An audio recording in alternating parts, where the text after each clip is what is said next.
शुंभ और निशुंभ। शुंभ और निशुंभ ये दोनों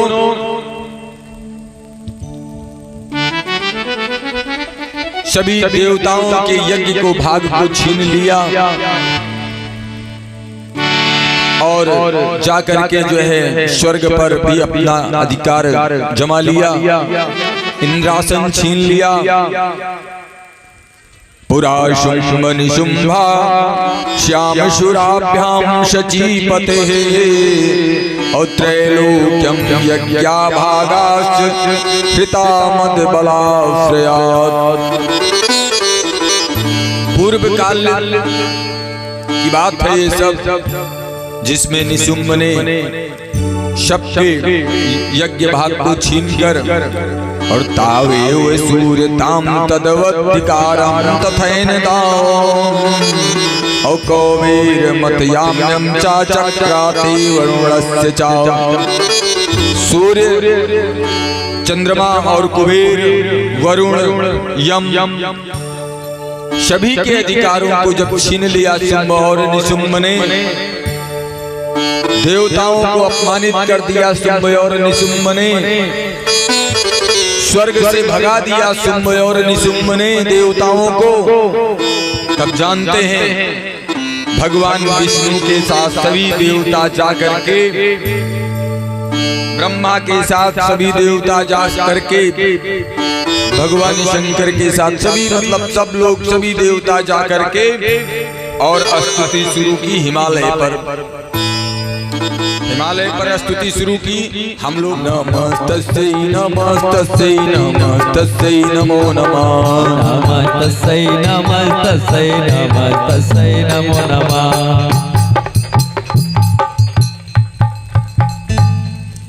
तो जब स्तुति किया तो जानते हैं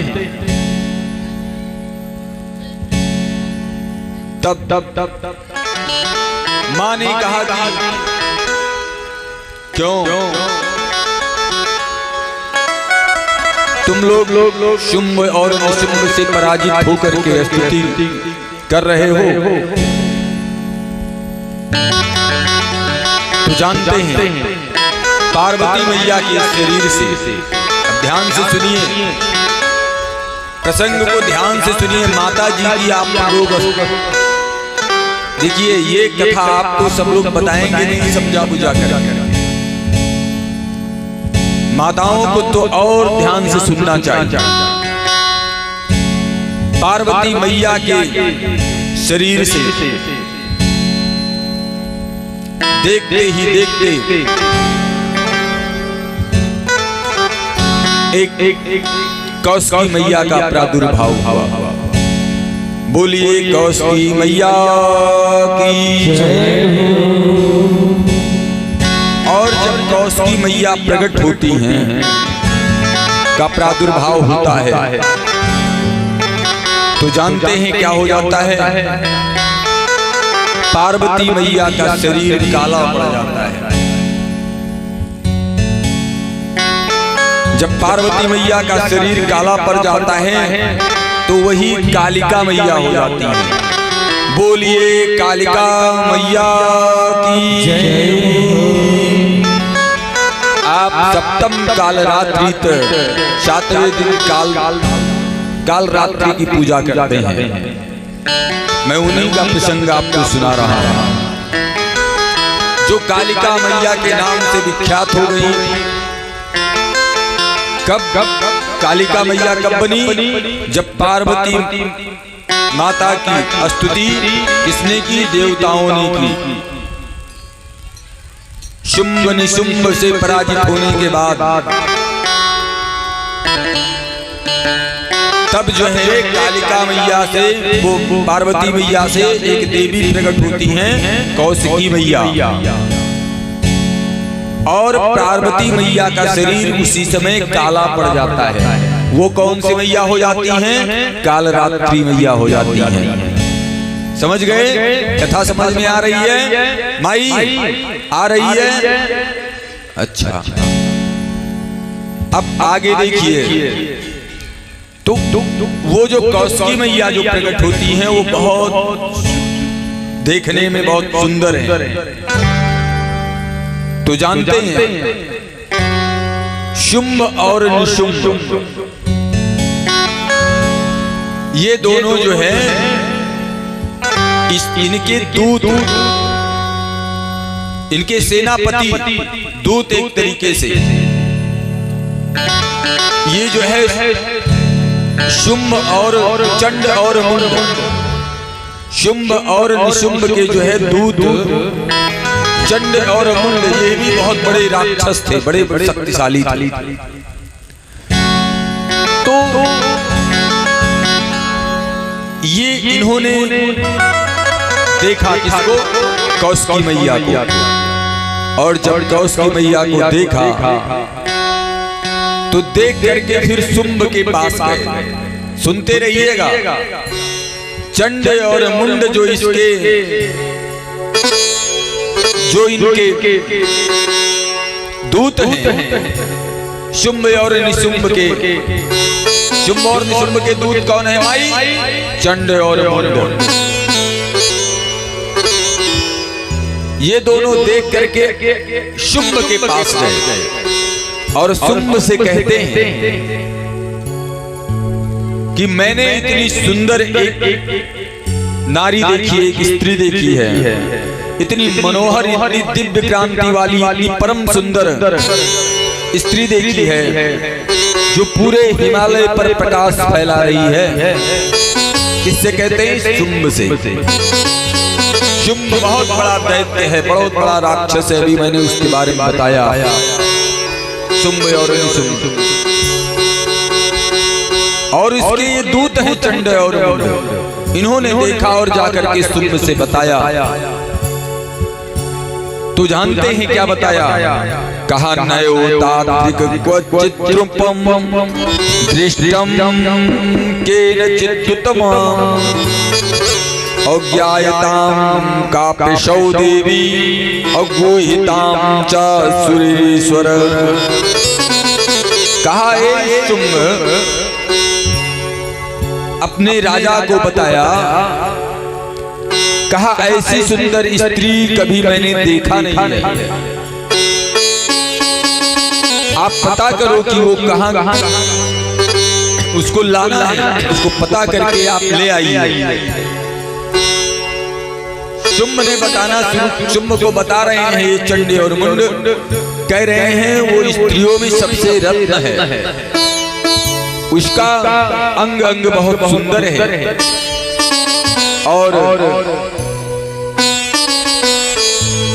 कहा कि सुनो महाराज, आपके यहाँ कोई ऐसा रत्न नहीं है जो ना हो, क्योंकि सभी देवताओं को जीत लिया था उसने। कहा कि आपके यहाँ जैसी मणि किसी के पास नहीं है, मणियों की से पटा हुआ है आपके यहाँ। हाथी घोड़े भी जितने रत्न सुंदर हैं, रत्न हैं, वो भी आपके पास हैं। हाथियों में ऐरावत आपके पास है, क्योंकि इंद्र से जीत ले गया था। कहा पारिजात वृक्ष भी आपके पास है, जो वृक्षों में रत्न है। और कहा कि उच्च श्रवा घोड़ा भी आपके पास है। ये कौन कह रहा है? चंड मुंड कह रहे हैं। किससे? शुंभ निशुंभ से। कह रहे महाराज आपके पास क्या नहीं है? कहा कि जो ब्रह्मा के पास जो रत्न हुआ करते थे वो आपके पास हैं। ब्रह्मा के पास जो विमान हुआ करता था वो आपके पास है। और महापदन नामक निधि जो कुबेर के पास थी उसको आप छीन लाए थे, वो भी आपके पास है। कहा किंजल किनी नामक माला जो केसरों से सुशोभित है, केसर की माला है, उस माला को आप ले आए थे, वो भी आपके पास है।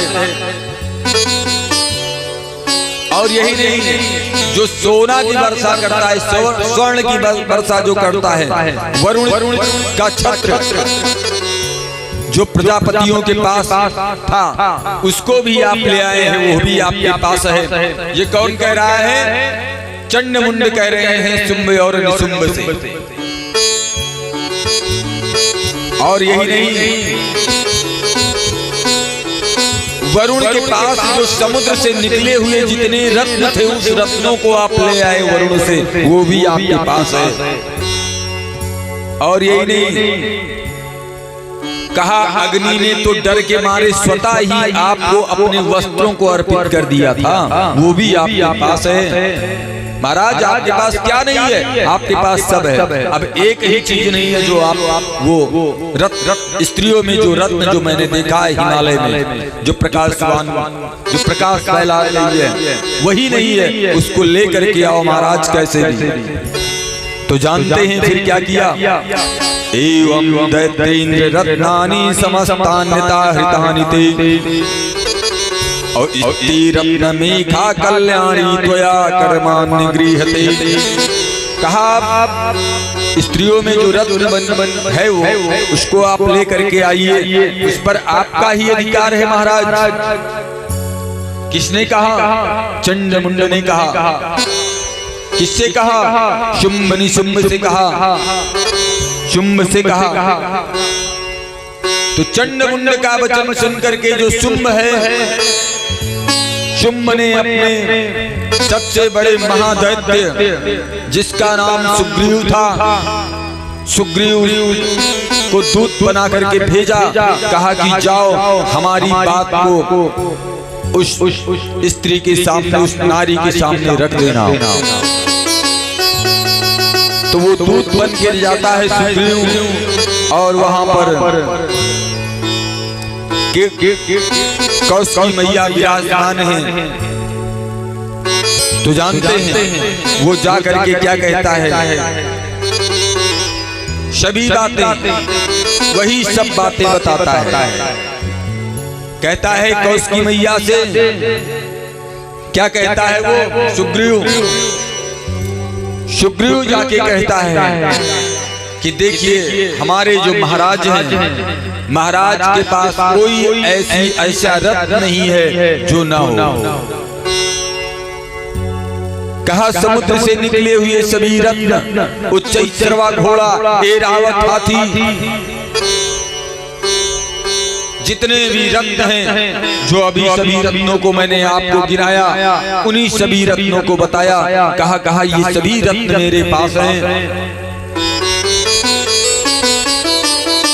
अभी आपको सभी रत्न बता रहे थे ना, तो जितने रत्न शुंभ के पास हैं, जो अभी मैंने बताया, एक लिस्ट पूरी, तो यही जाकर के जो है सुग्रीव ने भाई कौशकी मैया से कहा इतने रत्न उसके पास हैं, उससे बड़ा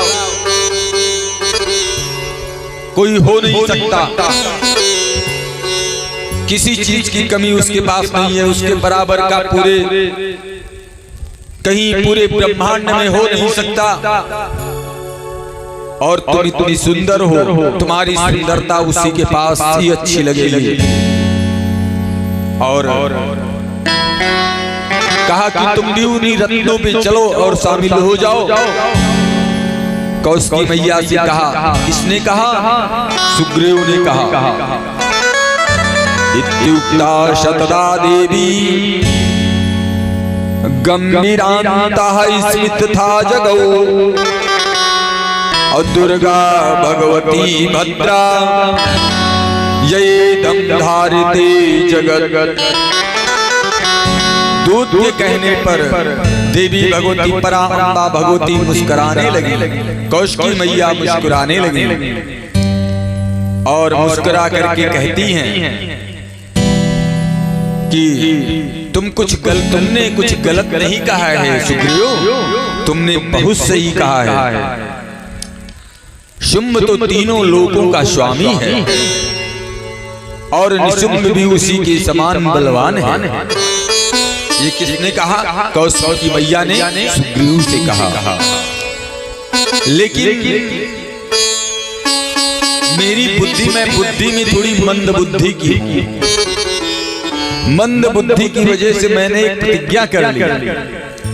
वो मेरी प्रतिज्ञा ऐसी है कि जो हमें परास्त कर देगा मैं उसी के साथ अपना विवाह करूंगा। किसने कहा? कौशिकी मैया ने कहा। किससे कहा? सुग्रीव से कहा कि मैंने ये प्रतिज्ञा कर रखी है, जबकि तुम्हारे महाराज तो सबला एक है, तो एक काम करो, तुम अपने महाराज को ले आओ और वो मुझे पराजित करके और मुझे ले चले। मैं भी यही चाहता हूँ, क्योंकि और कोई मुझे पराजित नहीं कर पाएगा। तो जानते हैं दूत ने कहा ठीक है। दूत जाता है, सुग्रीव जाता है और अपने सुग्रीव ने कहा जाते समय कहा किससे? कौशिकी मैया से कहा सुनो, ये तुम्हारा घमंड बोल रहा है, क्योंकि मैंने आपको बताया उसके जैसा कोई पुरुष नहीं है। मेरी बात मानो, शुम्भ और निशुम्भ के पास चलो, और ऐसा करने से तुम्हारे गौरव की भी रक्षा होगी। ये किससे कह रहे हैं? वही सुग्रीव कह रहा है। किससे? माँ कौशिकी से। माँ कौशिकी ने कहा तुम्हारा कहना तो ठीक है, मैंने तो तुमको बता दिया कि मैंने जो प्रतिज्ञा कर रखी है ना, तो हमारी प्रतिज्ञा भी बची रहेगी।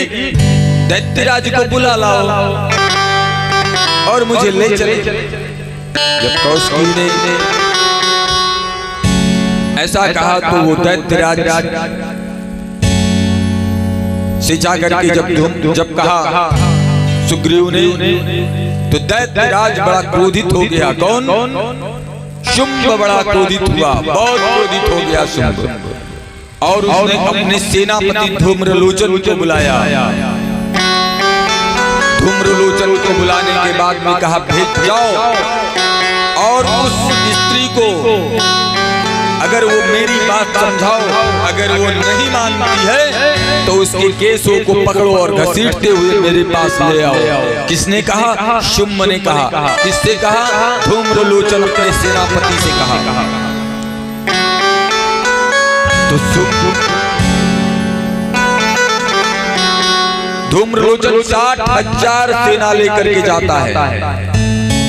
कितनी सेना लेकर के जाता है माई? 60,000 सेना लेकर के जाता है। किसको लाने? कौशिकी मैया को लाने जाता है। और जब लाने जाता है तो जानते हैं देवी मैया ने एक ही हुंकार मारी, हुं का उच्चारण किया।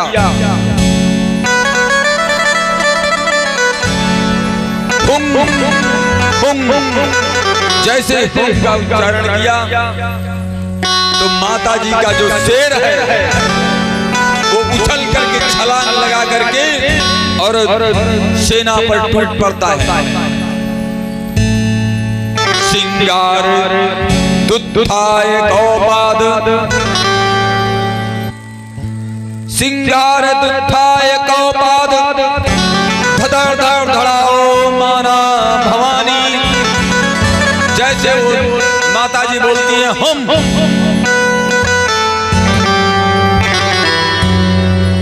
धूम्रलोचन को देख करके जैसे बोलती हैं तो सिंह कूदता है।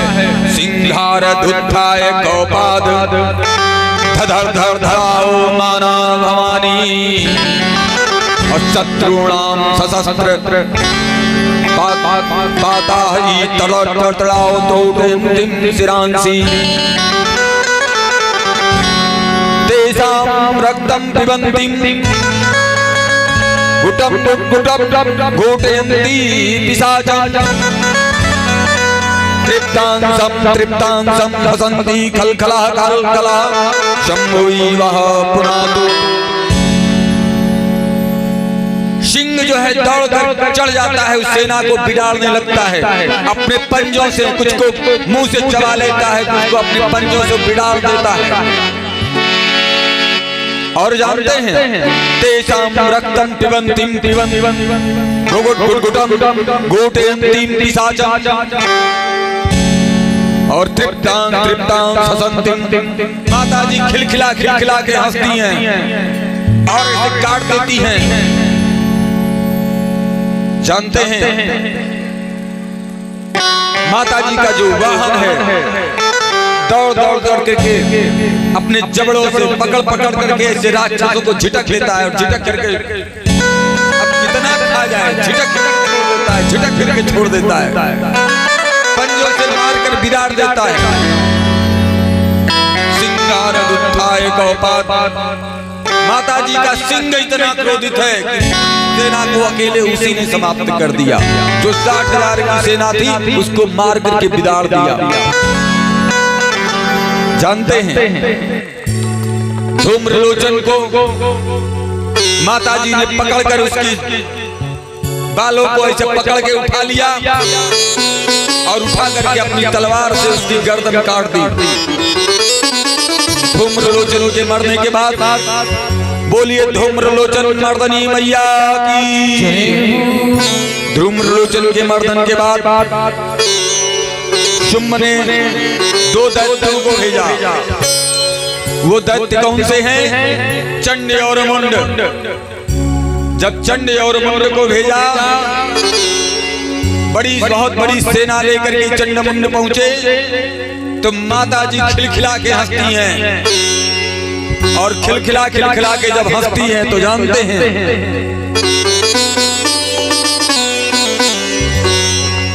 चंड मुंड के पहुंचते ही विकराल काली प्रकट हो जाती है। किससे? माता जी को क्रोध आ जाता है। जो कौशिकी मैया थी उनको क्रोध आता है और एक बहुत विकराल माता पैदा होती है जिनका काली। बोलिए कालिका मैया की। जिनके हाथ में तलवार है और कुछ नहीं, पहने क्या है? उनका जो वो पहने हैं वो चीते के चर्म की साड़ी पहने हुए हैं, चीता का चर्म पहने हुए माँ कालिका। और माला किसकी है? नरमुंडों की माला है। और शरीर कैसा है? शरीर पर मांस नहीं है, हड्डियों में खाल चिपकी हुई है, मांस नाम की चीज नहीं है। और जानते हैं क्या है? केवल हड्डियों का ढांचा है जिस पर खाल चिपकी हुई है, एकदम काली काली। और जिह्वा लपलपाती हुई है, विशाल जिह्वा लप लप लप लप लप लप लप लप करती हुई और हुम हुम हुम हुम हुम काली हुंकार रही हैं, जैसे हुम हुम हुम हुम करती हुई गर्जना करती हुई। माँ ने बड़ी तेजी से हुम का उच्चारण किया और चंड के बालों को पकड़ करके और ऐसे उठा लिया। उठाने के बाद में अपनी तलवार से उनकी गर्दन काट दी। बोलिए चंड मुंड मर्दनी मैया की। ऐसे माँ अब देखिए इसके बाद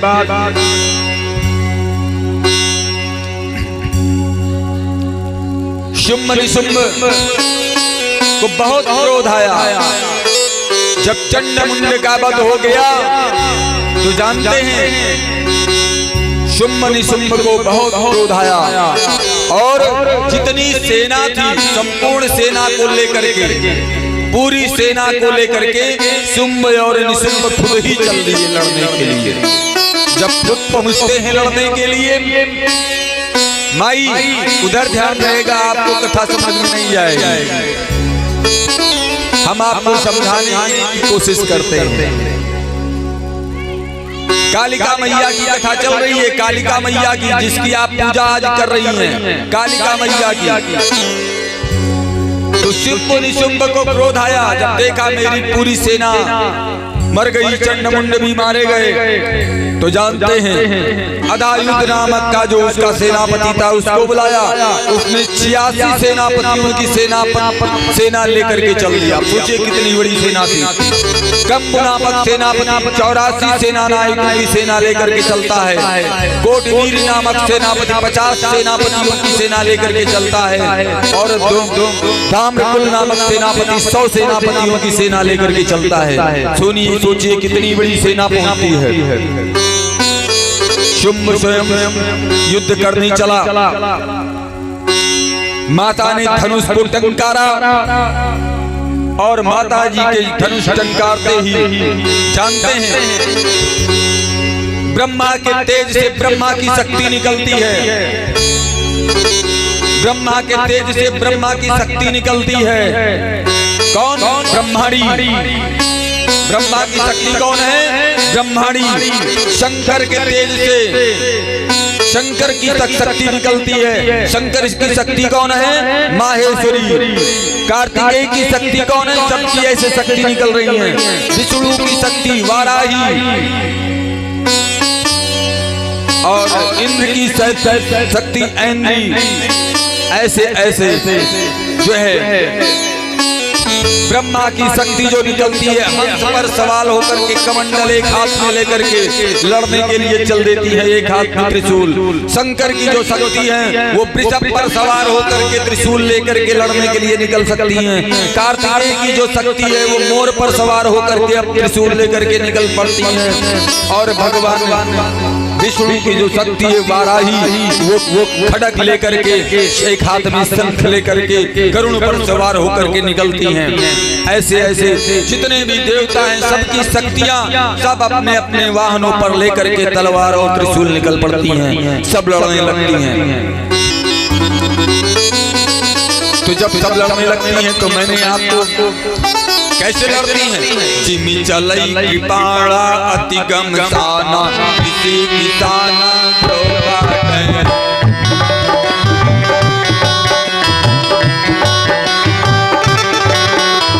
चलई कृपाणा अति घम साना कृषि किसाना जो काटे।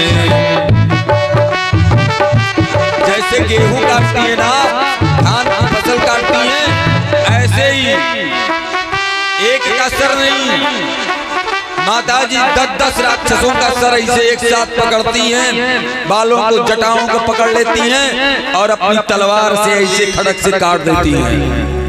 जिमी चलई कृपाणा अति कम साना कृषि किसाना जो काटे। और जो बड़े राक्षस हैं तो बोगदा देखे हुए गन्ना काटे वाले बोगदा, गन्ना कैसे काटे थे बोगदा से, तो कुछ तो बोगदा चला रहे बोगदा जैसे।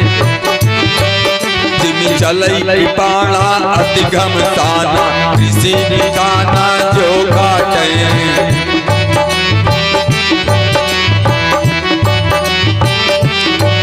काली हुंकारे। देखिए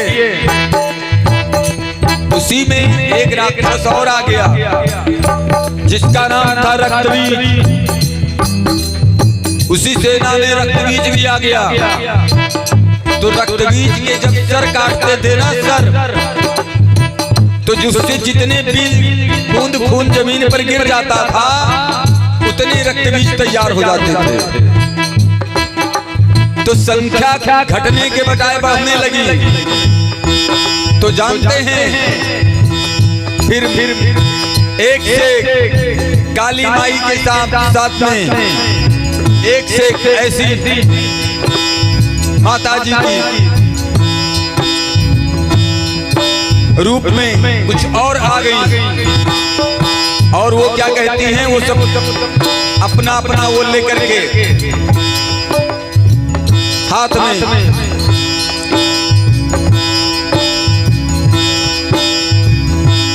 एक कलश लिए हुए हैं जिसमें वो रक्तबीज जब वो उसको मारते हैं तो उसका खून उसमें वो सब ले लेती हैं और लेने के बाद जानते हैं उसको पी जाती हैं। गिरने ही नहीं देंगे। जब गिरने ही नहीं देंगे तो दूसरा रक्तबीज कैसे तैयार होगा? जब धरती पर रक्तबीज रक्त गिरेगा तब दूसरा रक्तबीज तैयार होगा। तो जो चलई कृपाणा अति गम साना कृषि किसाना जो काटे।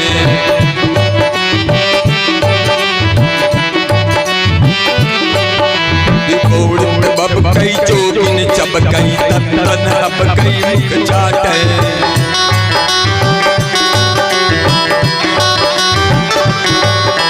सिंह दहाड़े गरजते हुए, जोर से गरजते हुए सिंह, माता जी का जो वाहन है सिंह पर सवार है ना, देखिए ना सिंह पर।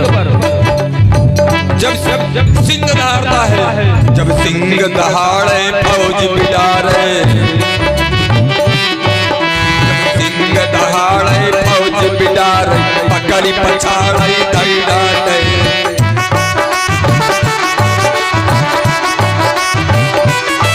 काली हुंकारे, केवल मार मार। काली हुंकारे, काली हुंकारे, सर फुंकारे, काली हुंकारे सर फुंकारे, टुंकारे दल पाटे।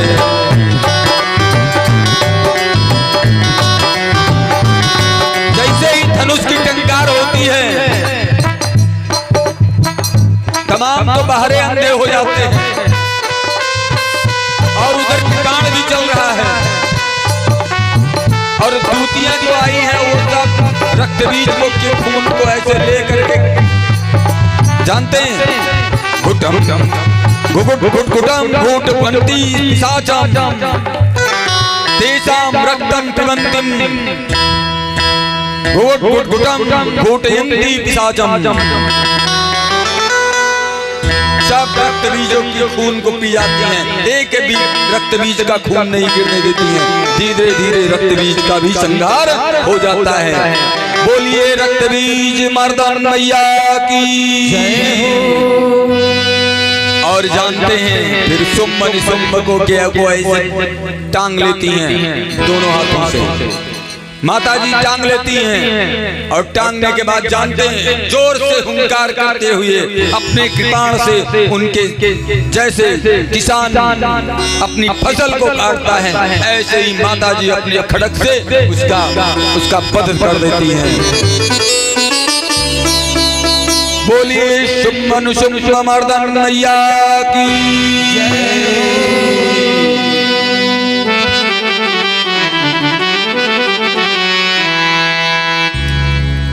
हम लोग माता जी की सब देवता लोग स्तुति करने लगे, हम लोग भी स्तुति करेंगे। जय माता रानी तुम्हें प्रणाम, जय माता रानी, तालियों की सेवा के साथ। जय माता रानी तुम्हें प्रणाम, जय माता रानी तुम्हें प्रणाम, जय जग कल्याणी तुम्हें प्रणाम, जय माता रानी तुम्हें प्रणाम। भैया ऐसे काम नहीं चलेगा, हम अभी तक नहीं बोले हैं, आज 7वां दिन है,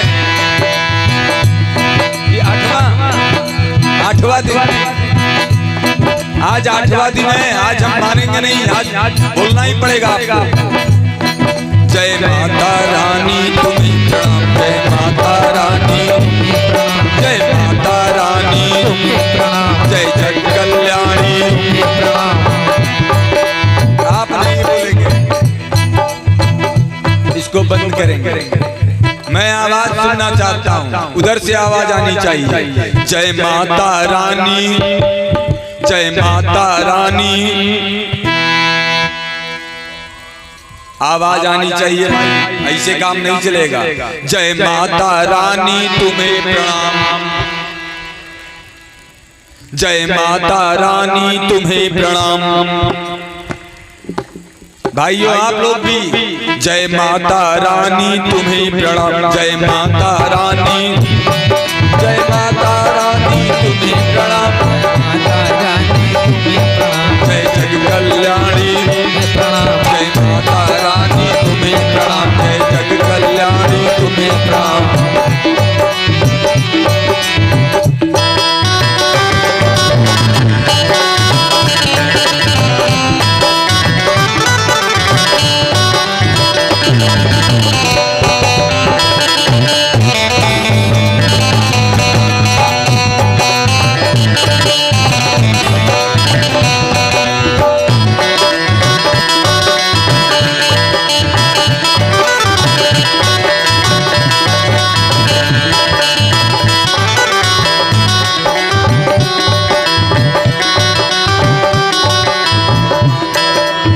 बोलिए शेरा वाली मैया की, कल्याणी मैया की जय हो, सिद्धेश्वरी माता की जय हो, पराम्बा भगवती की जय हो। देखिए, हाथ जोड़ करके आप लोगों से विनम्र निवेदन है कि अब कुछ बातें हमारी ध्यान से सुन लीजिए। जो माता जी ने खुद कहा है, मैंने नहीं कहा है। जब माता जी प्रकट हुई, निशाचरों का वध किया, तो उनके मुख से एक श्लोक निकला। उस श्लोक का अर्थ मैं आपको बताऊंगा, कोई आपको बताने नहीं आएगा माई, सच में बता रहा हूँ। हाथ जोड़ करके विनम्र निवेदन है कि 7 दिन आपने सुना नहीं सुना, मैं नहीं आपसे कुछ कहूंगा, लेकिन ये इस श्लोक का अर्थ आप ध्यान से सुनिए और सुनने के बाद आप इसको अपने जीवन में उतारिए। माता जी की कृपा आप पर सदैव बनी रहेगी। सुनिए, माता जी का श्लोक ये है, माता जी के मुख से खुद निकला हुआ ये श्लोक है, ये मैंने नहीं कहा है। जानते हैं, जब प्रकट हुई, सब राक्षसों का वध किया, तो कहा उन्होंने तपः संतोष आस्तिक्यम, ये मैं नहीं कह रहा हूं। तपः संतोष आस्तिक्यम दानम देवस्य पूजनम सिद्धांतम श्रवणम चैव हीर्मतीस्य जपोहुतम। माता जी ने 10 बातें बताई। उन 10 बातों को आप अपने जीवन में उतार लीजिए। माता जी की कृपा होने से कोई आप रोक नहीं सकता। और आप देखिए, आप अगर अपनी माँ को मानते हैं, जिस माँ ने पैदा किया है, आप उस माँ को मानते हैं ना, तब आप उसकी बात को मानते हैं। अगर दुष्ट निकल जाते हैं, सोच राक्षसी निकल जाती है, तो माँ की बात को कहाँ कोई मानता है। और जो माँ की बात को मान जाता है ना बचपन में, उसका जीवन बदल जाता है, उसके वेग को कोई रोक नहीं पाता।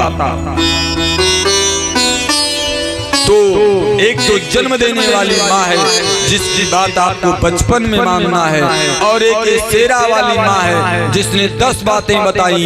उस 10 बातों को अगर आप अपने जीवन में उतार लेते हैं, तो आपके वेग को कोई नहीं रोक पाता है। वो मैं 10 बातें बता देता हूँ। देखिए, पहला है तपः संतोष, पहला है तप, दूसरा है संतोष, तीसरा है आस्तिकता, चौथा है दान, पांचवा है देव पूजन, और छठा है शास्त्र सिद्धांतों का श्रवण, और सातवां है लज्जा, और आठवां है सद्बुद्धि, और नवा है जप, और 10वां है हवन। आप माँ ने कहा कि पहले क्या करिए, तप। तो तप आपको क्या करना है, तप करने से क्या होता मैं आपको बता दूं। तप करने से जो फायदा आपको मिलता है वो मैं सुन लीजिए शांति के साथ। तप मन को शांति मिलती है। जब आप कोई तप करती हैं तो मन को शांति मिलती है। तमाम लोग ध्यान लगाते हैं, जानते हैं, जब ध्यान लगाते हैं हम तो हमारा जो मन होता है वो केंद्रित होना सीख लेता है, और जिसका मन केंद्रित हो गया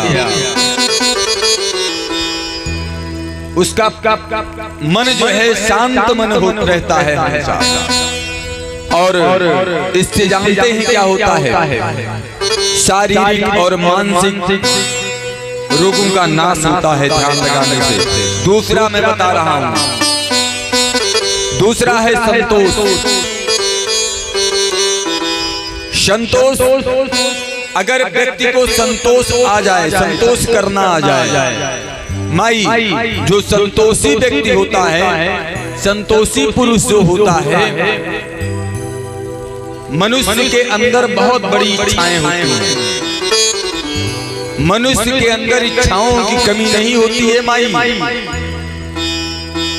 और अगर व्यक्ति संतोषी नहीं होता है, लालची होता है, तो जानते हैं संतोषी व्यक्ति जो है मन का साफ नहीं होता, उसके अंदर लोगों से जलन होती है। असंतोषी व्यक्ति जो होता है और जो संतोषी व्यक्ति होता है उसका मन शांत होता है, वो किसी से जलन नहीं रखता, द्वेष नहीं रखता। लेकिन असंतोषी व्यक्ति जिसके अंदर संतोष नहीं है वो हमेशा ईर्ष्यालु होता है, लालची होता है। और कभी भी असंतोषी व्यक्ति की इच्छाओं की पूर्ति नहीं होती है। उसको आज 10 रुपया मिला तो कल भैया 20 मिल जाता तो और अच्छा रहता। आज 1 बीघा खेत है, कल 5 बीघा खेत हो जाता तो और बढ़िया रहता। 1 मकान है, 4 मकान हो जाते तो और अच्छा रहता। दूसरों का भी ध्यान मिल जाए। अगर संतोषी नहीं है, असंतोषी है, तो जानते हैं व्यक्ति को संतोषी होना चाहिए। और तीसरी बात क्या बताई, सुनिए ध्यान से, आस्तिकता। आस्तिकता, आस्तिकता का अर्थ होता है सभी देवी देवताओं पर विश्वास रखना। जो आस्तिक व्यक्ति होता है वो अपने देवताओं पर, देवी देवताओं पर विश्वास रखता है, अपनी माता पर विश्वास रखता है, अपने हनुमान जी पर विश्वास रखता है, अपने अति नासई रोग हरई सब पीरा, जपत निरंतर हनुमत बीरा। नासई रोग हरई सब पीरा, जपत निरंतर हनुमत बीरा। नासई रोग हरई सब पीरा, जपत कहीं कुछ दिक्कत आई गई तो कहाँ पहुंच गई है माता माई लोग, नाम न ले उनके हुआ। और चाहे खाए है संजा के यहाँ आमलेट और सवेर में पहुंच गई, और जितना थुक है वो लड़का ऊपर थुकाए लगे। बस लड़का ठिकाएगा। अरे हम बताएं, कोई समस्या है अपने हनुमान जी के पास जाइए, हनुमान जी के चरणों में पहुंचिए और कहिए। जानते हैं कोई भी हनुमान जी के पास कोई भी भूत पिशाच नहीं जाता है। भूत पिशाच निकट नहीं आवे, महावीर जो नाम सुनावे। पिशाच निकट नहीं आवे, महावीर जब नाम सुनावे। भूत पिशाच निकट नहीं आवे, महावीर जो नाम सुनावे। पिशाच निकट नहीं आवे, महावीर जब नाम सुनावे। बोलिए हनुमान जी महाराज की जय हो। कोई समस्या है, पुत्र बीमार है, लड़का बीमार है, दादी लोग जरूर सुन लें, दादी लोग पहुंचिए हुआ उनके ही दादी लोग सुन लें। पोतक उठावे सीधे हनुमान जी के मंदिर में जाएं, अगर झराहीन जाए के तो। और हनुमान जी के सामने बस अभी मैंने आपको, मैं नहीं कहता हूं, आप ही पढ़ती हैं। नासई रोग हरई सब पीरा, जपत निरंतर हनुमत बीरा। नासई रोग हरई सब पीरा, जपत निरंतर हनुमत बीरा। माई, कोई पंडित, कोई मौलवी, कोई तांत्रिक अपने शक्ति से शक्तिमान होता है, वो भी कोई किसी की आराधना तो करता है। तो आप सीधे न पहुंच जाइए। आप किसी से मिलने गई हैं, किसी अधिकारी से, बड़े अधिकारी से, तो वह चपरासी से मिलो, सिफारिश लगाओ। अरे डायरेक्ट चली जाओ,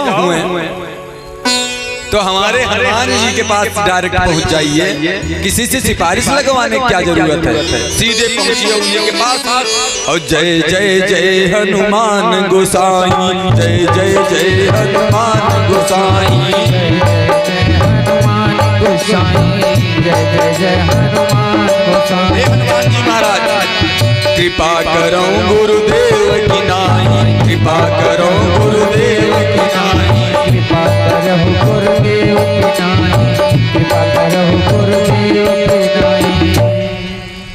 सकल कल्याण आपका होगा, जितनी बीमारी है वो भाग जाएंगी, भूत पिशाच निकट नहीं आएंगे। और आपको बता दें, लेकिन जब विश्वास होगा तभी तो आप ये कर पाएंगे। और अगर आप नास्तिक हैं तो एक बात मैं आज आपको बता दूं, जो आस्तिक व्यक्ति होता है वो कभी गलती नहीं करता, क्योंकि वो डरता है, वो भगवान को मानता है।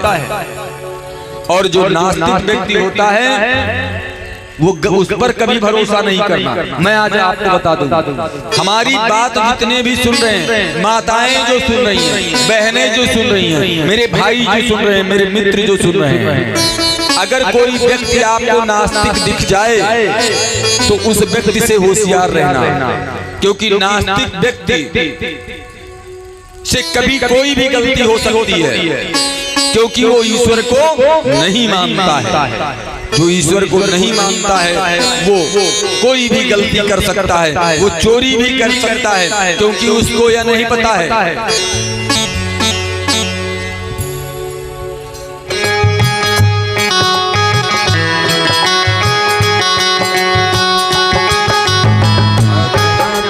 देख रहा है तुम्हें देखने वाला।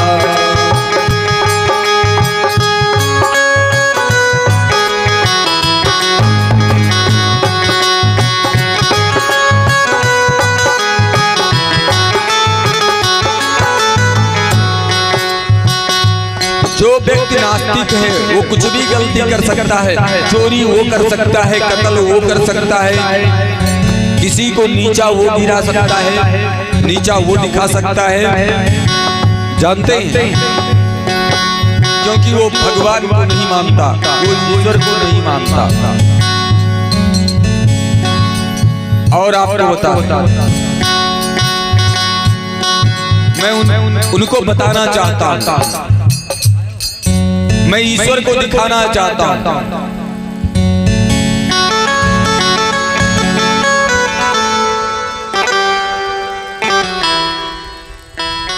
बैलून करके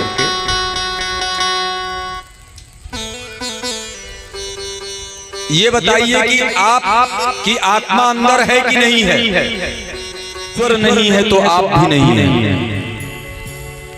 पूछिए कैसे?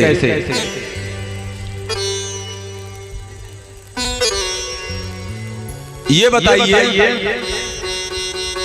जिसको आप कहते हैं कि हम हैं, वो आप हैं क्या? अगर आप होते, ईश्वर नहीं होता, तो आप अपने पर तो अपना कमांड होता है ना? अपने पर अपना कमांड होता है।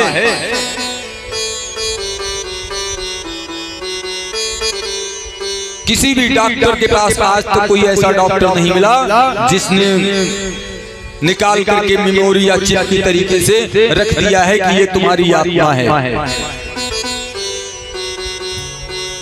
तो क्या आत्मा नहीं होती है क्या?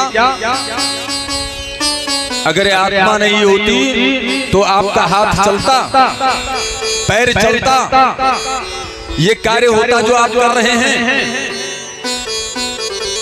और आत्मा के निकलते ही जानते हैं ये शरीर कार्य करना बंद कर देता है। जिसको आप आत्मा कहते हो वही आप नहीं है।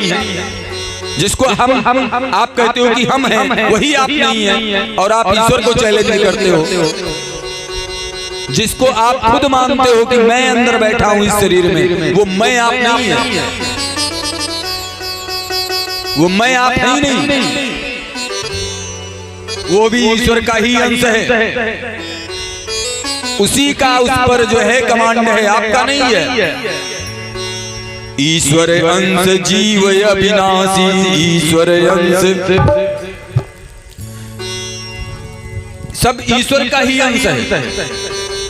भगवान ने जब इस शरीर को बना दिया, बनाने के बाद में अब आत्मा कहां से डाला, तो खुद से ही आत्मा निकाल कर इसमें डाल दिया। और आप जानिए परमात्मा को हम आपको दिखाएं कैसे होता है। जैसे इस आत्मा को चलाने के लिए आत्मा होती है, इस शरीर को चलाने के लिए, ऐसे ही पूरे सृष्टि को चलाने के लिए परमात्मा होता है। जैसे इस शरीर से आत्मा निकल जाती है तो शरीर निर्जीव हो जाता है और शरीर से 1 घंटे के बाद बदबू आने लगती है। ऐसे ही अगर इस पूरे प्रकृति से परमात्मा निकल जाए तो ये जो बारिश होती है, आंधी आती है, तूफान होता है, ये जो सब कुछ हो रहा है उसी में, उसी प्रकृति में आप भी हैं, जो आप चलते हैं फिरते हैं। ये सब जिस दिन इस प्रकृति से ईश्वर निकल जाए, परमात्मा निकल जाए, तो ये सब सारी चीजें सब जीरो हो जाए, शून्य हो जाए। इसलिए परमात्मा को किसी के रूप में जानते हैं, मानना चाहिए। हिंदू धर्म में एक और बात माँ ने बताई, दान। जो चौथी बात बताई, दान। हमारे धर्म में दान का बहुत बड़ा महत्व है। दान देने से आपको क्या फायदे होते हैं ये मैं आपको बता देता हूँ। अगर आप दान देते हैं तो आपके जीवन के जो दोष हैं, जो आपके जीवन में आने वाली कठिनाइयां हैं, वो दूर भाग जाती हैं, उनका निवारण होता है। अगर आप दान देती है तो आपके यहाँ देखिए 1 से 1 दानी हुए हैं। फिर आप आइए देव पूजन, 5वां बताया माता जी ने देव पूजन। तो देव पूजन में क्या है, अच्छे कर्मों के साथ भगवान की पूजा। तो सीताराम इन हाथों से बढ़िया पूजन करते रहिए। और सीताराम सीताराम सीताराम कहिए, सीताराम सीताराम सीताराम सीताराम सीताराम कहिए, सीताराम सीताराम सीताराम कहिए, सीताराम सीताराम सीताराम कहिए, सीताराम सीताराम सीताराम कहिए, सीताराम सीताराम कहिए। चाहे विधि राखे राम, ताहि विधि रहिए, चाहे विधि राखे राम, ताहि विधि रहिए। कलियों की सेवा सीताराम कहिए।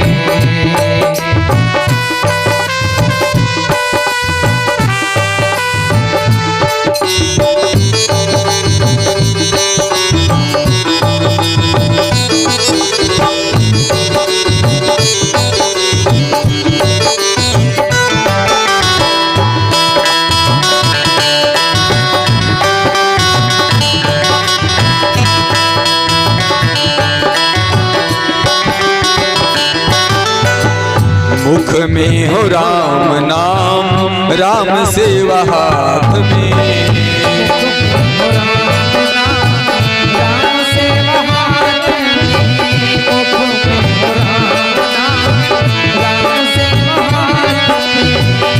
तू अकेला नहीं प्यारे, राम जी तेरे साथ में, तू अकेला नहीं प्यारे, राम तेरे साथ में, तू अकेला नहीं प्यारे, राम तेरे साथ में। क्या करना है? सीताराम सीताराम सीताराम कहिए। तालियों की सेवा। सीताराम सीताराम सीताराम कहिए। सीताराम सीताराम कहिए। सीताराम सीताराम सीताराम कहिए।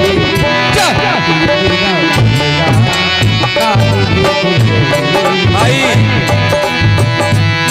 रोटी बेलते रहिए, ऐसे ऐसे रोटी बेलते रहिए तो रोटी में हाथ काम कर रहे हैं ना, और मुंह में क्या करना है? मुंह से क्या करना है? सीताराम सीताराम सीताराम कहिए।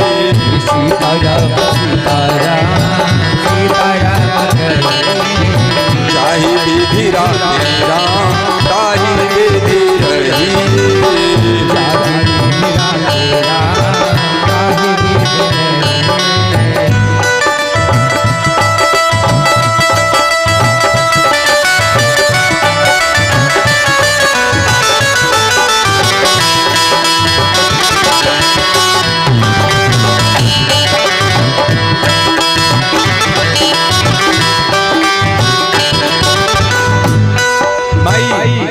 कहीं कोई नुकसान भी हो जाए तो विधि का विधान जानी हानि लाभ सहिए।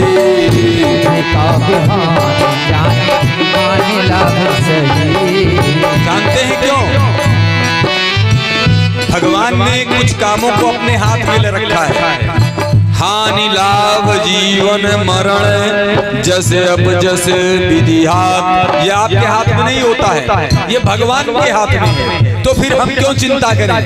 हम केवल अपना कार्य करें, सुंदर सुंदर लोगों को दान दें, माँ बाप की सेवा करें, दादी बाबा की सेवा करें और लोगों को दान दें। अच्छे अच्छे कथा भागवत ऐसे पाठ डाल लगवा करके करवाएं, उसमें आगे बढ़ करके सहभागिता करें, हैं? गरीब दुखियों का सहयोग करें। तो विधि का विधान जानी हानि लाभ सहिए।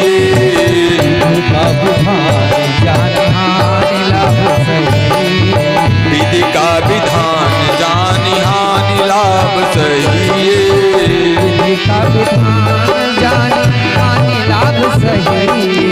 चाहे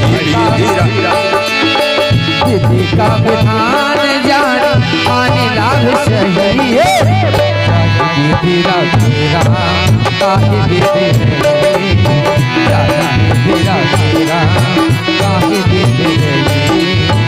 लेकिन एक बात ध्यान रखें, कभी भी ये अभिमान न करें कि अगर मैं नहीं होता तो ये कथा नहीं हो रही होती, मैं नहीं होता तो मूर्ति नहीं रखी गई होती, मैं नहीं होता तो ये पाठ डाल नहीं लगा होता। ये कभी अहंकार न लाइएगा। जानते हैं मैंने ये कार्य किया, ये स्वाभिमान में रखना तो ये अच्छी बात है। मैं अच्छा हूँ ये तो अच्छी बात है, लेकिन मैं ही अच्छा हूँ ये अहंकार हो गया आपका, ये अभिमान हो गया। और जिसने भी अभिमान किया तो किया अभिमान तो फिर मान नहीं पाएगा। अभिमान तो फिर मान नहीं पाएगा। किया अभिमान तो फिर मान नहीं पाएगा। होगा प्यारे वही जो श्री राम जी को भाएगा। होगा प्यारे वही जो श्री राम जी को भाएगा।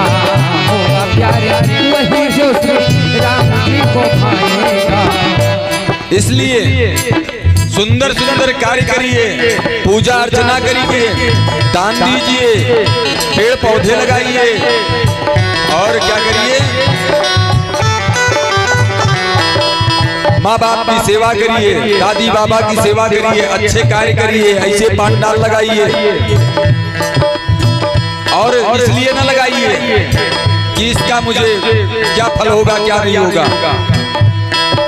फल आशा त्याग शुभ काम करते रहिए। फल आशा शुभ काम करते रहिए। चाहे विधि राधे राम ताहि विधि रहिए। चाहे विधि राधे राम ताहि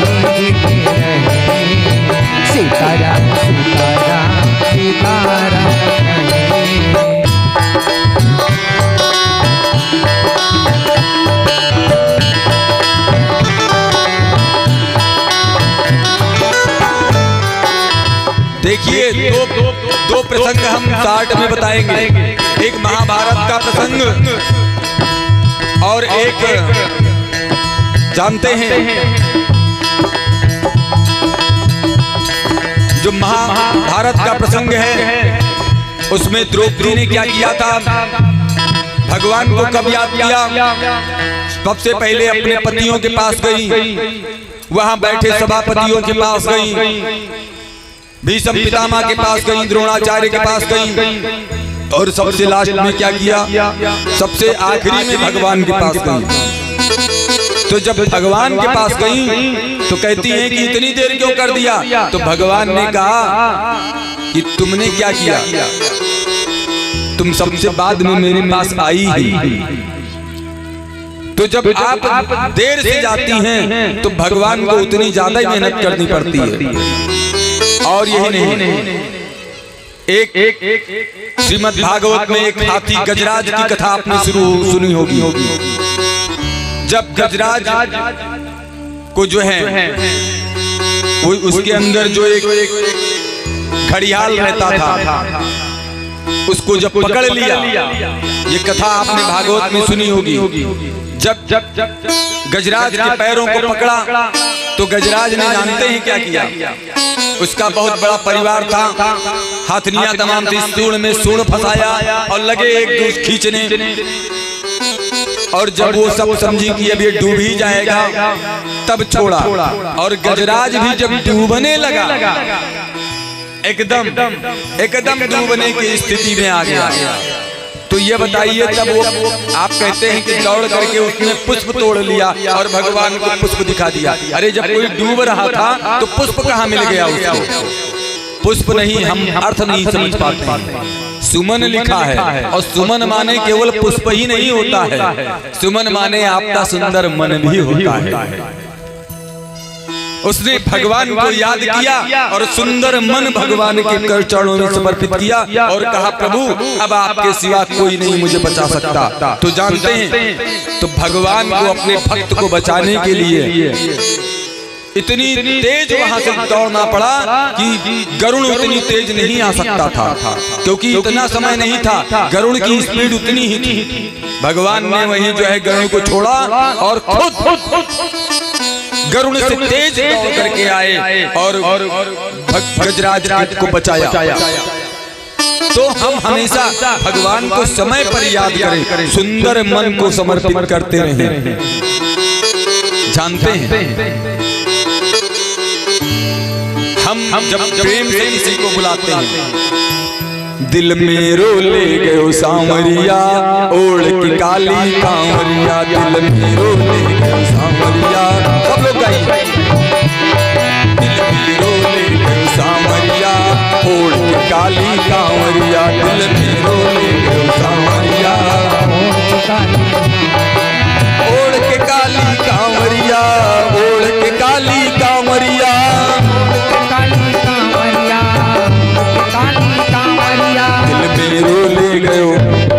दिल में रो ले गयो सांवरिया ओढ़ के काली कांवरिया। आप लोग भी गाइए, दिल में रो ले गयो सांवरिया ओढ़ के काली कांवरिया।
अग्नि पुराण में लिखा हुआ है, उसकी आवाज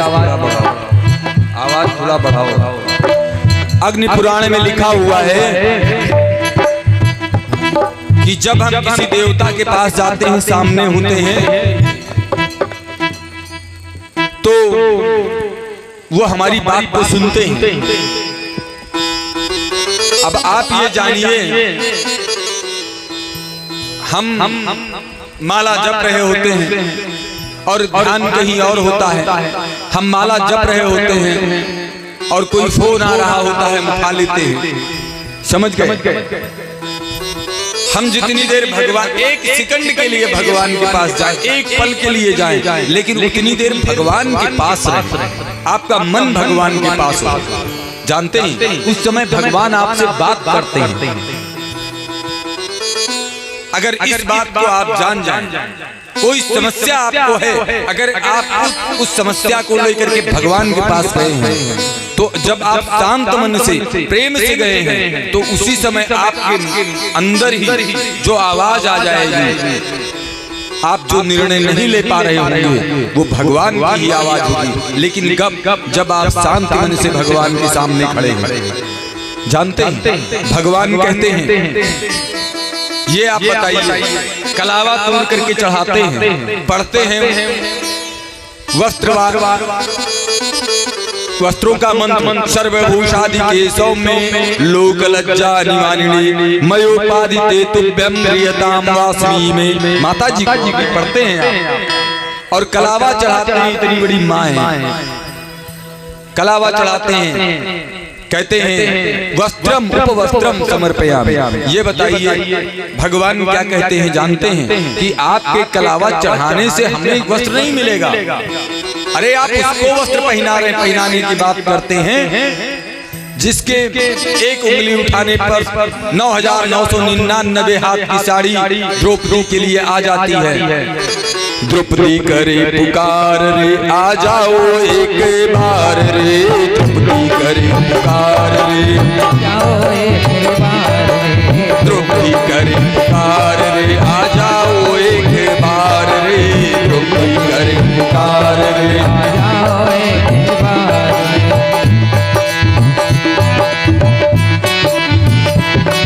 दिल में रोले गयो सांवरिया, ओढ़ के काली कांवरिया, दिल में रोले गयो सांवरिया, ओढ़ के काली कांवरिया, दिल में रोले गयो सांवरिया, ओढ़ के काली कांवरिया, दिल में रोले गयो सांवरिया, ओढ़ के काली कांवरिया, दिल में रोले गयो सांवरिया, ओढ़ के काली कांवरिया।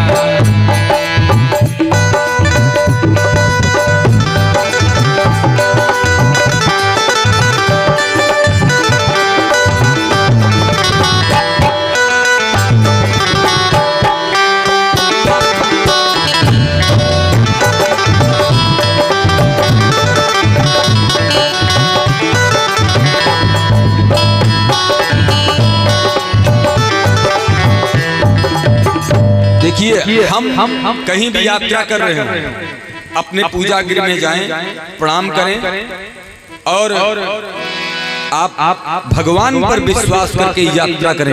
आपकी यात्रा मंगलमय रहे, क्योंकि और आपका मनोबल भी बढ़ा रहेगा।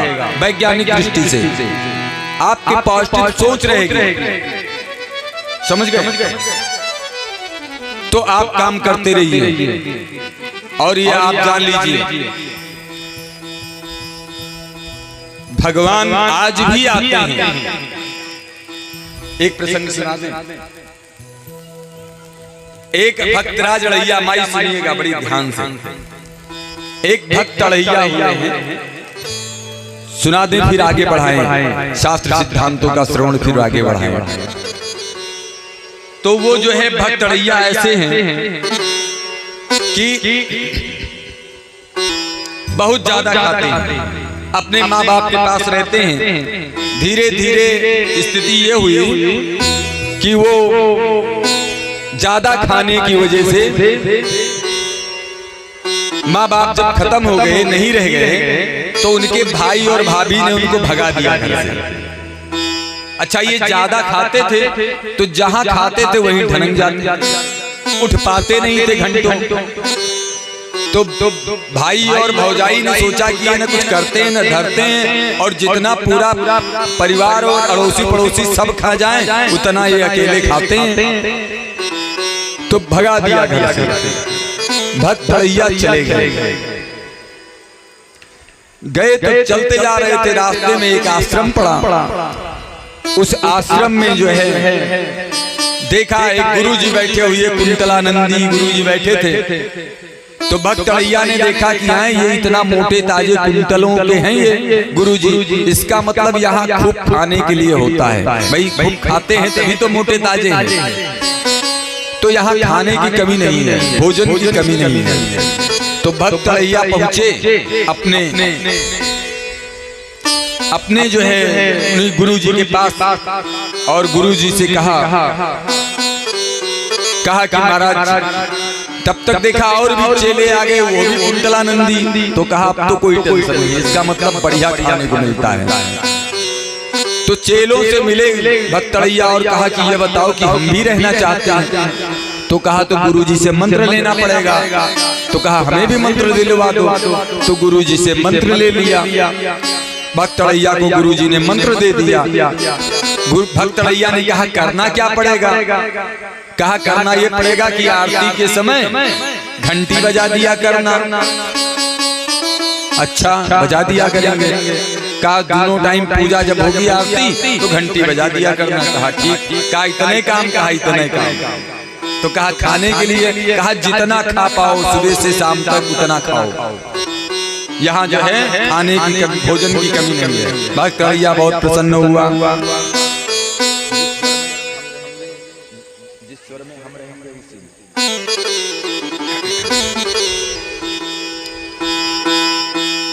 तो जानते हैं एक दिन क्या हुई? अब सुबह उठते थे भक्त भैया, तो सुबह उनको चना बढ़िया घुघरी चना वाली माई घुघरी कभी खाया है? बढ़िया चना बढ़िया जो है शाम को भिगो दिया जाता है और उसको फिर छौंक करके सुबह उसमें मिर्ची और सब कुछ डाल करके नमक और बढ़िया घुघरी बनाई जाती है।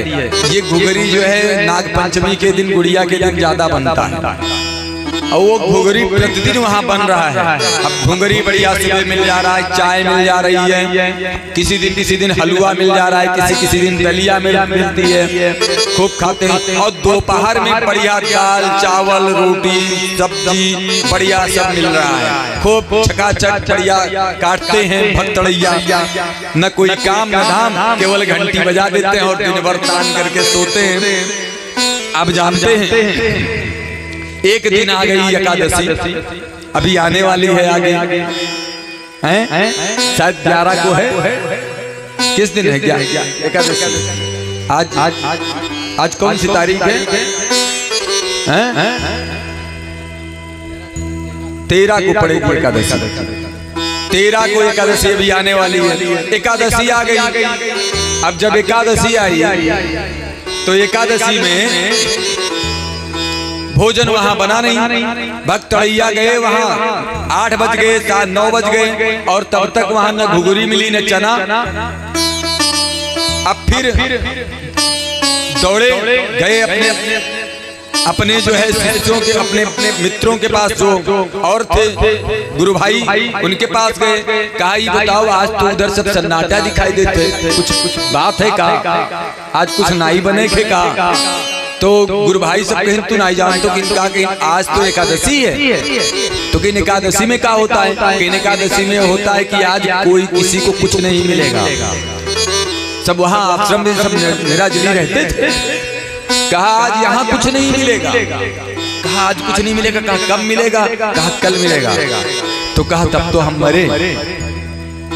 अब लगा रोने, कौन लगे रोने? भक्त भैया सब गुरु भाई लोग पकड़ करके गुरुजी के पास ले गए। गुरुजी ने बहुत चुप कराया, कहा कि घबराओ ना, कोई चिंता नहीं है, मरोगे नहीं, कल भोजन करना। कहा नहीं गुरुजी हम तो मरेंगे। तो गुरुजी ने जानते हो अपने भंडारी को बुलाया और कहा इसको राशन पानी दे दो, ये जाएगा बाहर, वहीं जो है कहीं सरयू माई के किनारे, वहीं कहीं जो है पेड़ के नीचे, वहां जो है अपना कुछ बना लेगा, कुछ पका लेगा और उसके बाद में जो है अपना भोजन करेगा सिद्ध करने के बाद में। तो आटा दिया गया, आलू दिया गया, चावल दिया गया, तो 5 किलो आटा, 2.5 किलो आलू, उसमें 1 किलो टमाटर, सब मिलाने वाला। ऐसे ऐसे रामरस माने नमक डाल दी गई, जिसको बोलते हैं बैकुंठी, सब संतों की भाषा है। बैकुंठी दी गई, सब लेकर के वो जो है रामरस बैकुंठी हैं, और राम तड़ाका जिसको मिर्चा बोलते हैं आप लोग, सब लेकर के वो जो है पहुंचा कहाँ? नदी के किनारे, सरयू माई के किनारे, और बढ़िया जो है रखा, सरयू जी में स्नान किया, और उसके बाद में बढ़िया भोजन बना करके तैयार किया। हाँ, ये अभी बस इसको पूरा होने के बाद प्रसंग तुरंत, ये प्रसंग पूरा हो जाए, बीच में छोड़ दीजिए तो जानते हैं। फिर जैसे ही सब सिद्ध किया तो उसको गुरुजी की बात आ गई। गुरुजी ने कहा कि था कि वहां भगवान का भोग लगा करके तब ग्रहण करना। तो उसने कहा कि भगवान को बुलाना शुरू करें। अच्छा, हम तो बुलाएंगे, भक्तड़ैया के साथ आप लोगों को भी बुलाना है, बुलाइएगा ना? भगवान को आप लोग बुलाएंगे ना? जोर से बोलिए ना हमारे बात, हाथ उठाइए, बुलाइए, बताइए हाँ बुलाएंगी, तो मेरे साथ गाइएगा। आवाज आनी चाहिए, बैकुंठ धाम तक आवाज जानी चाहिए। राजा राम आइए, प्रभु श्री राम आइए, मेरे भोजन का भोग लगाइए। राजा राम आइए, प्रभु श्री राम आइए, मेरे भोजन का भोग लगाइए। तालियों की सेवा। राम आइए, प्रभु श्री राम आइए, मेरे भोजन का भोग लगाइए। राजा राम आइए, ताली बजाते रहिए। मेरे भोजन का भोग लगाइए। अच्छा, भगवान कहाँ तब तक आने वाले? तो भगवान को डांटता भी है, कहता है आचमनी और ध्यान आरती, यहाँ यही है मनमानी मेहमानी।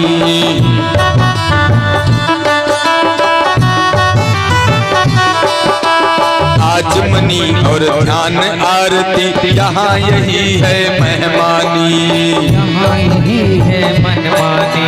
रूखी रोटी पाओ प्रेम से, रूखी रोटी पाओ प्रेम से, पियो नदी का पानी, मेरे राम आइए, प्रभु श्री राम आइए, मेरे भोजन का भोग लगाइए।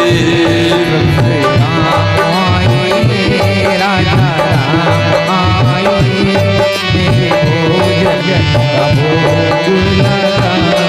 कहा यहाँ ना आचमनी है, कुछ नहीं है, न कोई घंटी है कि अभी हम बजाएंगे।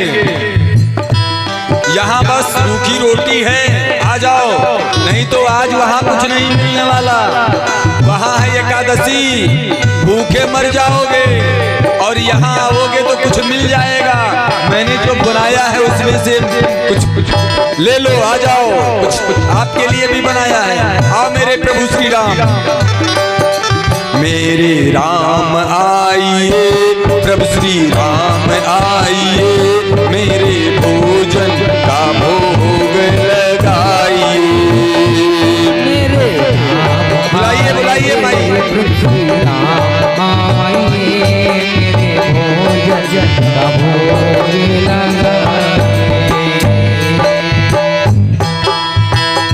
भक्त की बातों को सुन करके भगवान जानते हैं। अभी मैंने आपको बताया नहीं, भगवान को मन, अपने सुंदर मन को अर्पित कर दीजिए। बस भगवान वास्तव में आपके सामने खड़े मिलेंगे। जानते हैं, देखते ही देखते भगवान सामने प्रकट हो गए। किसके साथ? अकेले नहीं, देखा कि सीते भगवान राम जो है सीता मैया के साथ आ रहे हैं। देखा, बुलाया, कहा बैठो। कहा ये बताओ ये कौन है जिनको आप साथ में लाए हैं? किसने पूछा? भक्त रैया ने भगवान से।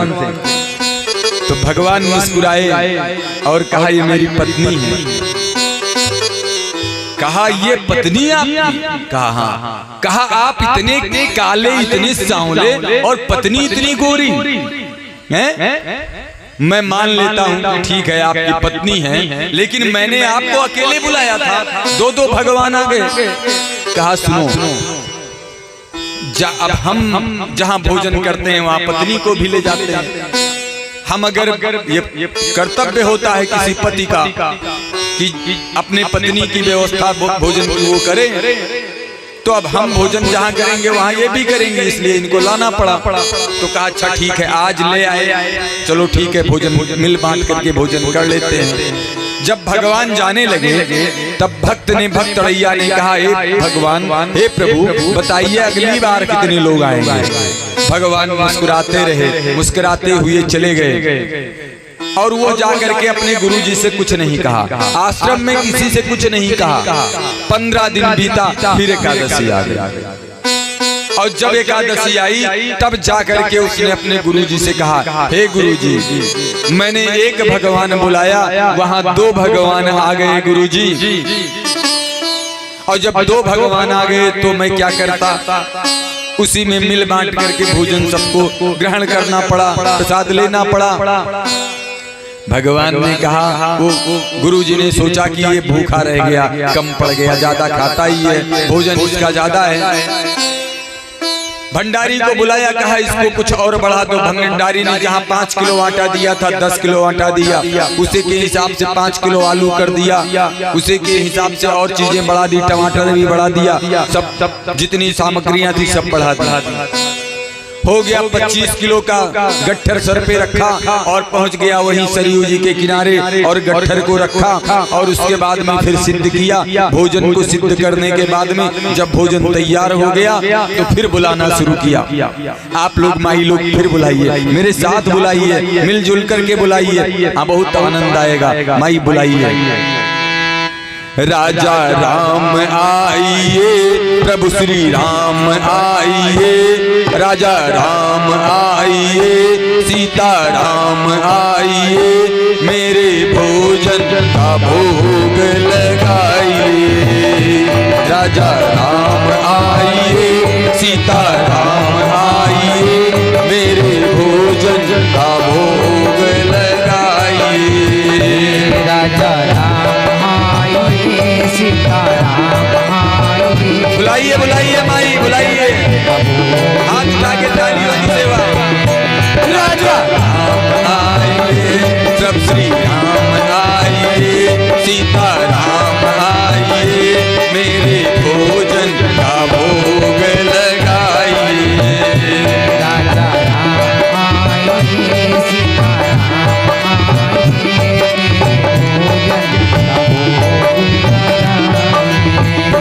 राजा राम आइए, सीता राम आइए, मेरे भोजन का भोग लगाइए।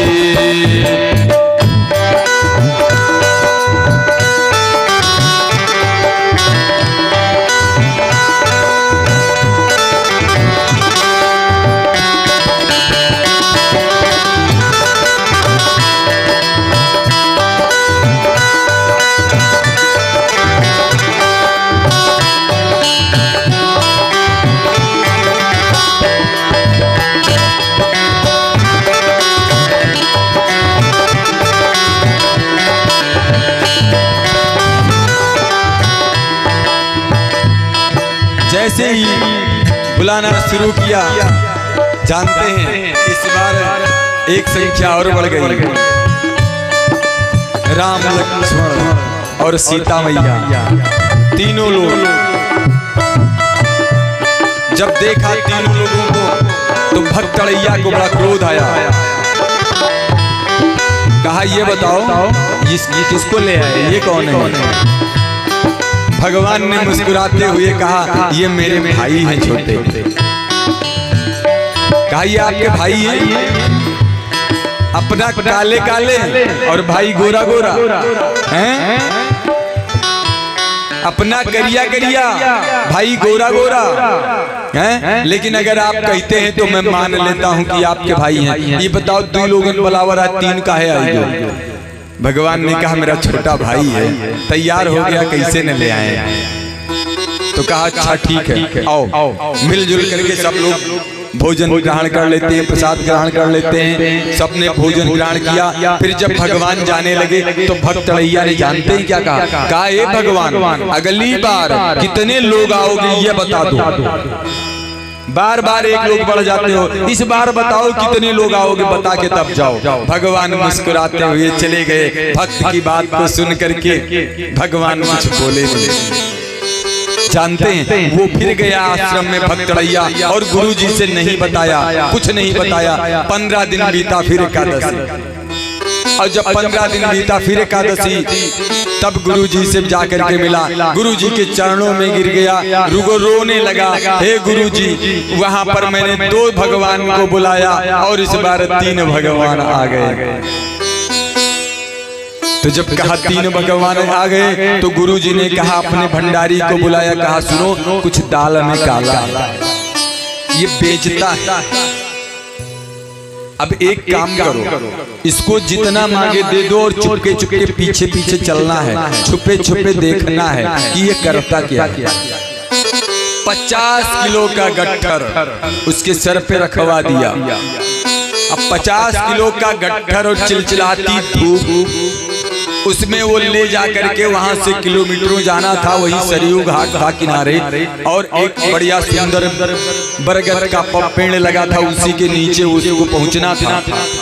सरयू मैया के किनारे सब बड़ा सा गट्ठर लेकर के 50 किलो का वो थक गया, थका हुआ था, रखा गट्ठर और बड़ा क्रोध से भरा हुआ था, गुस्से से भरा हुआ था। और माई गुस्सा तो जानते हो, गुस्सा होते जब आदमी तो कैसा होता है। अरे हम देखे हैं गुस्सा, बेलना उलना सब पता नहीं कहाँ जाता है। और जब भक्तराज को भी ऐसे गुस्सा आ गई, भक्त तड़ैया को भगवान के ऊपर कि इतने लोग आ जाते हैं बार बार, इतना मुझे लाना पड़ा, थक गया था ना, पसीना पसीना हो गया था। गट्ठर रखा और कहा इस बार हम बनाएंगे नहीं, कुछ नहीं करेंगे। अब भगवान आए और बनाए और सिद्ध करें और हम भी उसी में प्रसाद पाएं। बुलाना शुरू किया। आप लोग भी बुलाइए, प्रेम से बुलाइए, आप भी बुलाइए मेरे मित्रों भाइयों। सुनिए, राजा राम आइए, सीता राम आइए, लक्ष्मण राम आइए, मेरे भोजन का भोग लगाइए। तालियों की सेवा।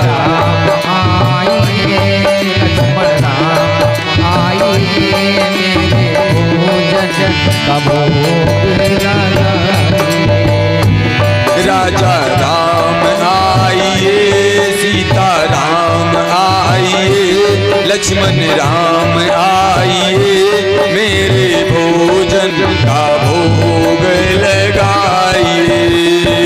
राजा राम आइए, सीता राम आइए, लक्ष्मण राम आइए, मेरे भोजन का भोग लगाइए।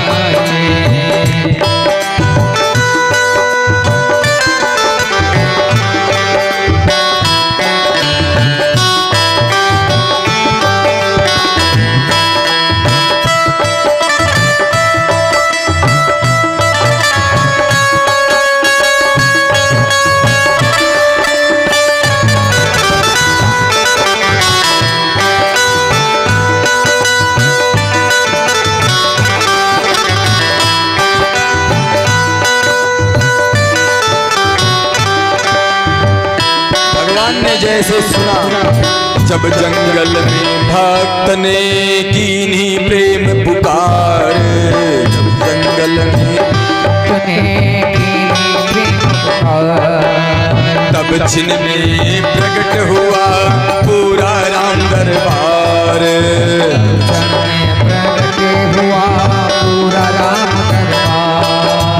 बोलिए राघवेंद्र सरकार की, चारों भैया की, सीता मैया की, हनुमान जी महाराज की। जानते हैं राम दरबार में कितने लोग हैं? चारों भैया हैं कि नहीं है? संग में सीता मैया और कौन है? महावीर हनुमान जी महाराज। इतने लोग हैं राम दरबार में। अब इतने लोग एक साथ आ गए। जब एक साथ आ गए बहुत क्रोधित हुआ, कहा आप देखो आज इतने लोग आ गए और जानते हो, कहा ये बताओ सबको लाए लाए अभी तक तो भगवान आ रहे थे, अब एक बंदर भी ले आए साथ में। बड़ा क्रोधित हुआ भक्तराज। और उसके बाद में भक्तड़ैया ने कहा सुनो, मैंने कुछ कहिया नहीं है, उधर लकड़ी है जंगल में, जाओ ले आओ। उधर जो है सरयू मैया बह रही है, वहां जल मिलेगा, ये जो है सामग्री है, और खुद सिद्ध करो और प्रसाद पाओ, और मुझे कुछ नहीं करना है। बैठ गया एक ऊंची जगह देख करके ऐसे पैर पे, और डांटने लगा सबको, डांट डांट करके काम करने लगा। कहा जाओ। तो जानते हैं भरत जी ने अपना काम संभाला, भरत जी ने रसोइये का काम संभाला। भरत जी ने क्या किया?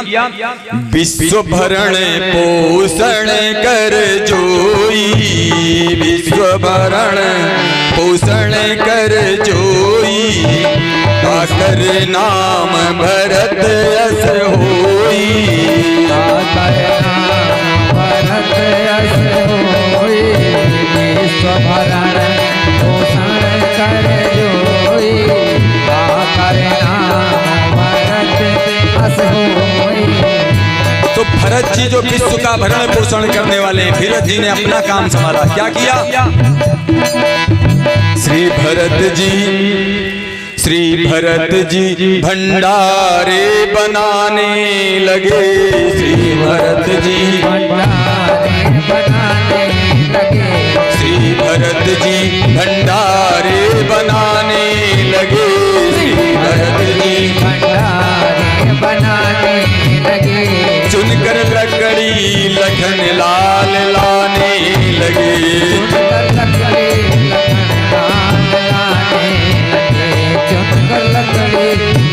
लाल लाने लगे।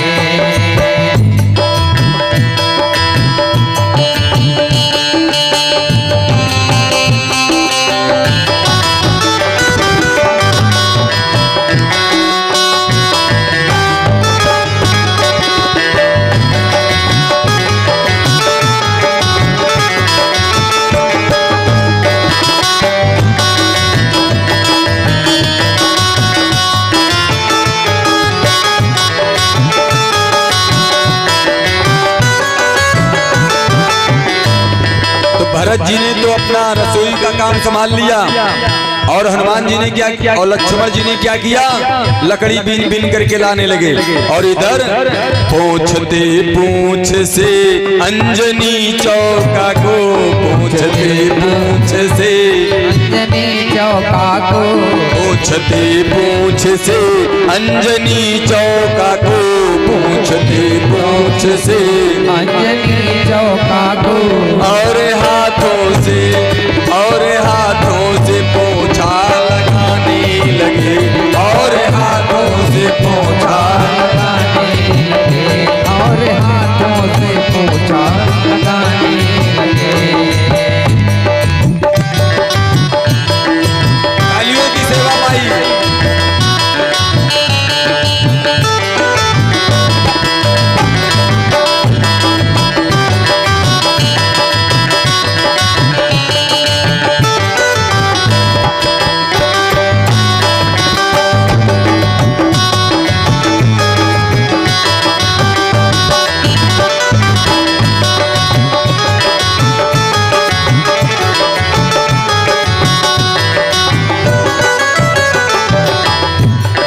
शत्रुघ्न लाल जी और सीता जी, शत्रुघ्न लाल जी और सीता जी, शत्रुघ्न लाल जी और सीता जी, शत्रुघ्न लाल जी और सीता जी। शाक भाजी अमनिया कराने लगे, शाक भाजी अमनिया कराने लगे, शाक भाजी अमनिया कराने लगे।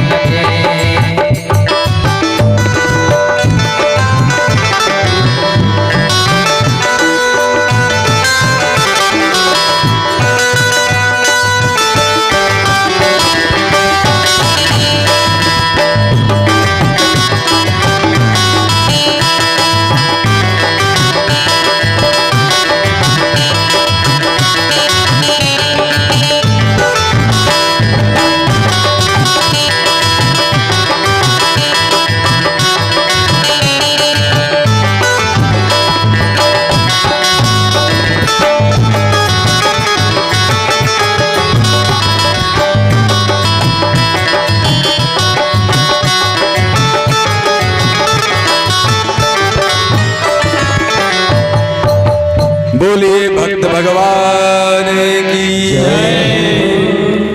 वो भक्तराज सबको हड़का रहे हैं और गुरुजी पीछे से आए, देख रहे हैं गुरुजी को कुछ नहीं दिखाई दे रहा है। गुरुजी को सिर्फ ये दिखाई दे रहा है कि वो राशन रखा हुआ है और वो बैठा हुआ पता नहीं कैसे पागलों की तरीके से बड़बड़ा रहा है। गुरुजी ने आकर के कहा ये बताओ भक्तराज पागल हो गए क्या? अभी तक ज्यादा खाते ही थे, पागल भी हो गए? तब वो समझ गया कि गुरुजी को कुछ नहीं दिखाई दे रहा है। भगवान के चरणों में गिर गया और कहा कि हमारे गुरुजी को मेरा अपना दर्शन दीजिए प्रभु, नहीं तो हमारे ऊपर बहुत बड़ा इल्जाम लगेगा, चोरी का भी लगेगा, पागल भी मुझे बना देंगे। भगवान ने दर्शन दिया। कहने का मतलब है ये ज्ञानी को दर्शन नहीं मिल सकता भगवान का, लेकिन भक्त को प्रतिदिन मिलता रहता है। बोलिए भक्त वत्सल भगवान की।